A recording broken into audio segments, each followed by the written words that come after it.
Okay, welcome to this lecture. आज के lecture में हम सीखने वाले हैं पाइथन प्रोग्रामिंग। तो पाइथन प्रोग्रामिंग में हम देखेंगे कि कैसे पाइथन प्रोग्रामिंग को हम शुरू करें। रिक्वायरमेंट्स क्या हैं उसको देखेंगे। पाइथन शेल क्या होता है इसके बारे में थोड़ा सा डिस्कस करेंगे। रेपल क्या होता है और हम पाइथन का जो शेल है उसको यूटिलाइज कैसे करते हैं कैलकुलेटर की तरह, और कुछ सैम्पल्स हैं कोड के। तो रिक्वायरमेंट आपका सबसे पहले है कि आप इंस्टॉल कर लें पाइथन को अपने विंडोज़ या लिनक्स सिस्टम पे, जैसा मैंने आपको पिछली बार बताया था इंस्टॉलेशन के लिए। अगर आप अभी भी विंडोज़ या लिनक्स यूज़ नहीं कर रहे हैं और सिर्फ मोबाइल फ़ोन पे टिके हुए हैं तो काइंडली पाइथन की जो ऐप है PyDroid 3, आप उसको इंस्टॉल कर लें प्ले स्टोर से। वैसे मैं रिकमेंड करूँगा कि आप डेस्कटॉप पे आ जाएं जितना जल्दी हो सके। मोबाइल जो है वो आपको एग्जैक्ट कोडिंग की फील नहीं देगा। अपने सिस्टम पे कोड एडिटर इंस्टॉल कर लें। मेरा प्रेफरेंस विजुअल स्टूडियो कोड के लिए रहता है। आप कोई भी यूज़ कर सकते हो, सबलाइम टेक्स्ट यूज़ कर सकते हो, विम यूज़ कर सकते हो, नोटपैड प्लस प्लस यूज़ कर सकते हो, स्पाइडर यूज़ कर सकते हो, ईमैक्स, या आपका अपना कोई और चाहो तो नोटपैड यूज़ कर लो, बट मैं रिकमेंड नहीं करता नोटपैड को। ऐसा जो आपके पास एडिटर है जो आपका काम करता रहे, आप उसको यूटिलाइज कर सकते हो। तो आपके पास स्टार्ट करते हैं Python as an interpreted language. Python जो है एक इंटरप्रेटेड लैंग्वेज है, मतलब कि पाइथन का एक इंटरप्रेटर होता है और वो इंटरप्रेटर जो है आपके कोड को ट्रांसलेट करता है one line at A time. तो जो भी कोड आप लिखोगे वो एक लाइन हर बार ट्रांसलेट की जाएगी और उसको चलाया जाएगा, और उसके बाद नेक्स्ट लाइन को रीड किया जाएगा और उसको चलाया जाएगा। तो आपका पाइथन का इंटरप्रेटर जो है तब तक आपका कोड को चलाता रहेगा जब तक आपने लाइन जो लिखी है कोड की वो ठीक है। जैसे ही किसी लाइन में एरर आएगा आपका पाइथन इंटरप्रेटर जो है वो रुक जाएगा। जनरली आपको पता लगेगा कि पाइथन के इंटरप्रेटर या नॉर्मल जो इंटरप्रेटर होते हैं वो बहुत स्लो होते हैं, तो आप इसका कंपैरिजन नहीं कर सकते एक कंपाइल्ड लैंग्वेज के साथ। बट अगेन आप देखोगे पाइथन इतनी भी स्लो नहीं है। पाइथन जो है वो बहुत ही वर्सेटाइल लैंग्वेज है क्योंकि इसकी बहुत बड़ी लाइब्रेरी होती है। लाइब्रेरी का मतलब है इसमें पहले से ही बड़े सारे कंट्रीब्यूटर्स रहे हैं जिन्होंने ऑलरेडी बहुत सारा कोड लिखा हुआ है जिसको आप यूटिलाइज कर सकते हो। तो ये आपका एफर्ट को बचाता है। और पाइथन का जो शेल है ये एक ऐसा टूल है जो आपको अलाउ करता है कि आप पाइथन कोड को ऑन द फ्लाई एग्जीक्यूट कर सको। ऑन द फ्लाई का मतलब है आप कोड लिखते जाओगे और उसको चलाता जाएगा। इस यूटिलिटी को हम रैपल भी बोलते हैं। तो रैपल जो होता है read evaluate and print loop होता है। इवेलुएट स्पेलिंग थोड़ी गलत है। तो इसको भी हम देखेंगे। तो मैं आपको एक छोटा सा डेमो देने वाला हूँ जिसमें मैं बेसिक जो आपके पास मैथमेटिकल ऑपरेशन है उनको डिस्क्राइब करूँगा। तो लेट अस सी कि ये कैसे करना है हमने। तो स्टार्ट करने के लिए आप अपने सिस्टम पे आपका जो कमांड प्रॉम्प्ट है उसको ओपन कर लें। अगर आप लिनक्स यूज़ कर रहे हैं तो कमांड प्रॉम्प्ट यूज़ कर सकते हैं आप। अगर आप विंडोज़ यूज़ कर रहे हैं तो डॉस शेल आप यूज़ कर सकते हैं। तो इस शेल में आपने अगर चलाना है पाइथन के इंटरप्रेटर को तो आपको लिखना पड़ता है पाइथन। अगर आप यूज़ कर रहे हैं पाइथन 2, अगर आप पाइथन 3 यूज़ कर रहे हैं तो आपको लिखना है पाइथन 3। तो जैसे अगर मैं पाइथन 2 की जगह पाइथन लिखने की कोशिश करूँ तो मेरे सिस्टम पे पाइथन 2 नहीं है, तो ये कहेगा कि कमांड नॉट फाउंड। बट अगर मैं पाइथन 3 लिखता हूँ तो वो चल पड़ेगा क्योंकि मेरे सिस्टम में पाइथन 2 है। आप जो लिनक्स का डिस्ट्रीब्यूशन यूज़ कर रहे हैं उस पर डिपेंड करेगा कि आपने कौन सी कमांड यूज़ करनी है। तो आपके जो डिस्ट्रीब्यूशन है उसमें पाइथन 2 भी हो सकती है और 3 भी हो सकती है। तो जैसे मैं पाइथन 3 स्टार्ट करूँगा लिखा हुआ आएगा आपके पास पाइथन 3.2, 3.8.2। तो ये आपके पास पाइथन का वर्जन है। ये जो 3 एरो दिख रहे हैं ये शो कर रहा है कि अभी आप पाइथन के शेल के अंदर हैं और आप जब जो भी चीज़ लिखने वाले हो पाइथन का इंटरप्रेटर जो है उसको इवेलुएट करने वाला है। तो यहाँ पे मैं कोड लिखना शुरू कर सकता हूँ। तो मैं एक सिंपल जैसा कोड लिखता हूँ जो कि एक छोटी सी कैलकुलेशन होगी। फॉर एग्ज़ाम्पल मैं लिख सकता हूँ 12 + 14। तो आप देखोगे आपके पास इंटरप्रेटर आपको बोलता है 26। तो ये अब पाइथन का रैपल शुरू हो गया है। तो पाइथन क्या करेगा, मेरे कोड को रीड करेगा, फिर उसको इवेलुएट करेगा और उसको प्रिंट करेगा। तो जैसे मैं लिखता हूँ 144 + 144, तो 288। तो इसने मेरे कोड को रीड किया, फिर उसको इवेलुएट किया और उसका आंसर को प्रिंट किया, और ये लूप कंटिन्यूसली चल रहा है।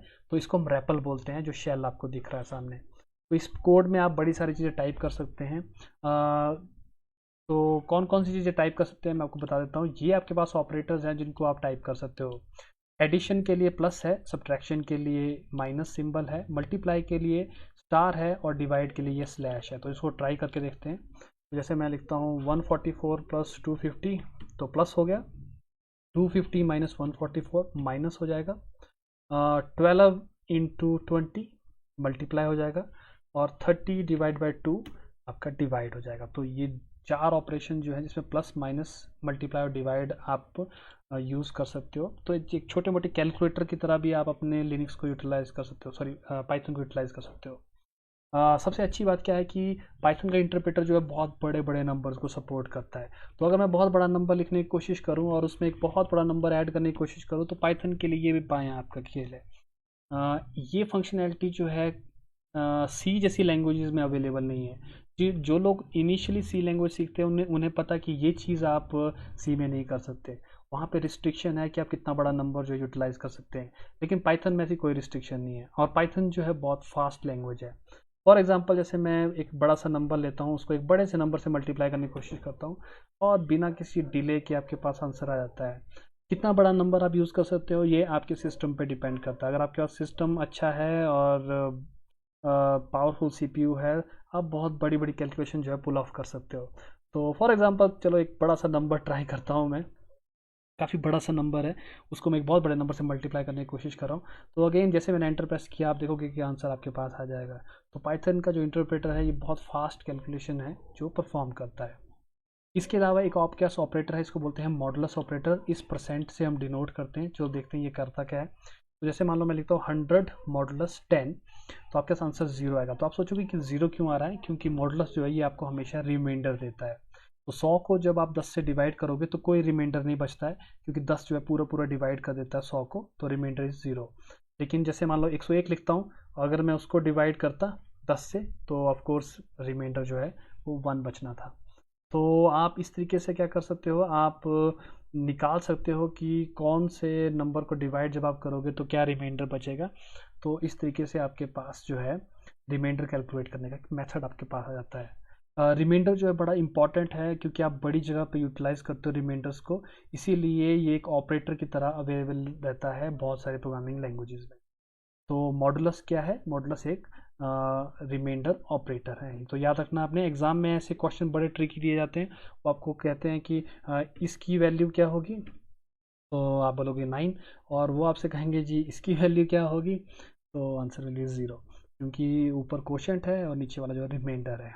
एक और चीज़ आपने ध्यान में रखनी है कि जब मैं 17 डिवाइड बाई 2 करता हूँ तो आंसर 8.5 आता है। लेकिन अगर आप पाइथन 2 यूज़ कर रहे होंगे तो ये आंसर जो है आपका 8 आएगा। उसका रीज़न ये है कि पाइथन में 2 में जब भी आप किसी इंटीजर को इंटीजर से डिवाइड करते हैं तो आंसर हमेशा इंटीजर आता है।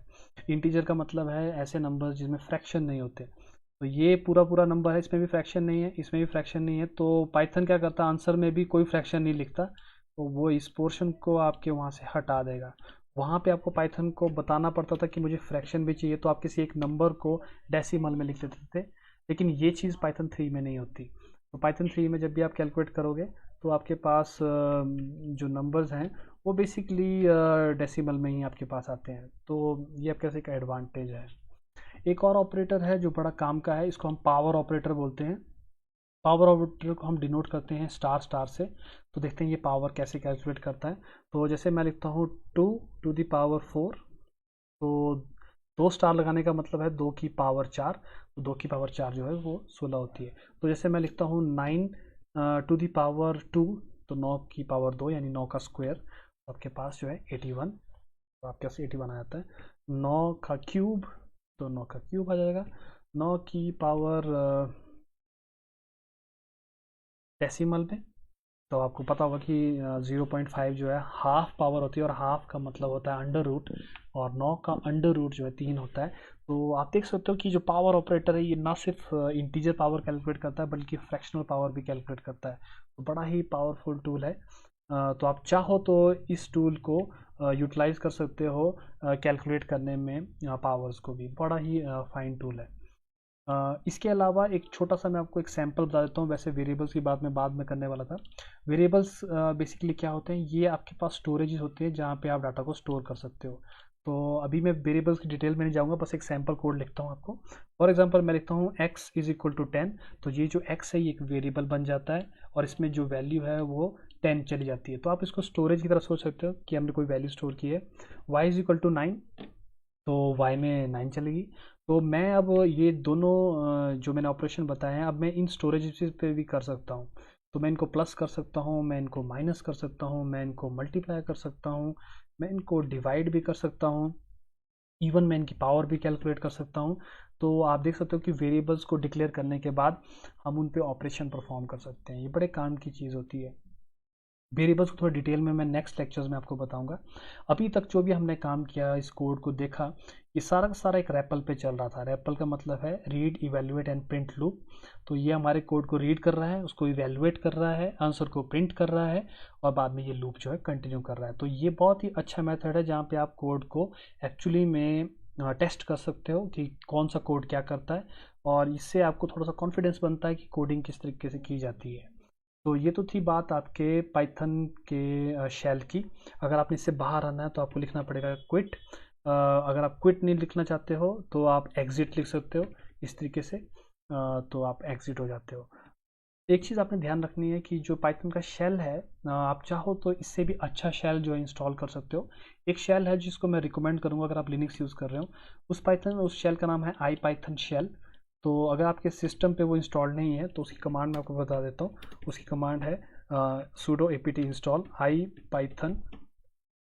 ये इसकी कमांड है। तो जो लोग लिनक्स यूज़ कर रहे हैं वो जानते हैं कि अगर आपने कोई चीज़ इंस्टॉल करनी होती है लिनक्स पे तो ये कमांड रहती है आपके पास, जिसको आप यूटिलाइज कर सकते हो। अगर आपके पास सिस्टम में पाइथन 2 है तो आपको आई पाइथन लिखना है, अगर पाइथन 3 है तो आपको आई पाइथन 3 लिखना है। मेरे सिस्टम पे ये ऑलरेडी इंस्टॉल्ड है, तो मैं आपको उसको चला के दिखाता हूँ कि ये करता क्या है। तो अगर मैं पाइथन की जगह पे आई पाइथन लिखता हूँ तो आई पाइथन का शेल जो है शुरू हो जाता है। आप देखोगे कि स्टार्टिंग वैसे ही है, पाइथन ही है, लेकिन फ़र्क है थोड़ा सा। फ़र्क ये है कि जो भी कोड मैं लिखने वाला हूँ वो कोड जो है एक्चुअली में इस तरीके से आपको दिखता है। ये जो ग्रीन लाइनें हैं जिस पे इन लिखा है ये मेरा कोड है, और अगर मैं इसमें कुछ आउटपुट करने की कोशिश करूँगा तो आउटपुट इस तरीके से रेड में आती है। तो थोड़ा सा आपको पता लगता रहता है कि कौन सी कमांड की क्या आउटपुट आ गई थी। इसके अलावा आई पाइथन का शेल जो है आपको बहुत सारी और यूटिलिटी प्रोवाइड करता है, जिसको मैं किसी और दिन आपके साथ डिस्कस करूंगा कि वो क्या क्या एक्स्ट्रा चीज़ें प्रोवाइड करता है। बट ओवरऑल ये एक बेटर शेल है as compare to normal Python. तो ये आपको जो यूटिलिटी प्रोवाइड करता है वो सच में काम की यूटिलिटी है। इसका एक और एक्सटेंशन है जिसको हम जुपिटर नोटबुक बोलते हैं, और वो बहुत ही यूज़फुल फीचर है। उसको भी मैं एक दिन आपको साथ डिस्कस करने वाला हूँ। तो अगर आप अपने सिस्टम पे आई पाइथन रखने वाले हो तो मैं आपको रिकमेंड करूँगा कि आप आई पाइथन को यूज़ करें। अगर आपने इससे एग्जिट करना है यू कैन टाइप एग्जिट, और आप बाहर निकल जाते हो आई पाइथन के शेल से।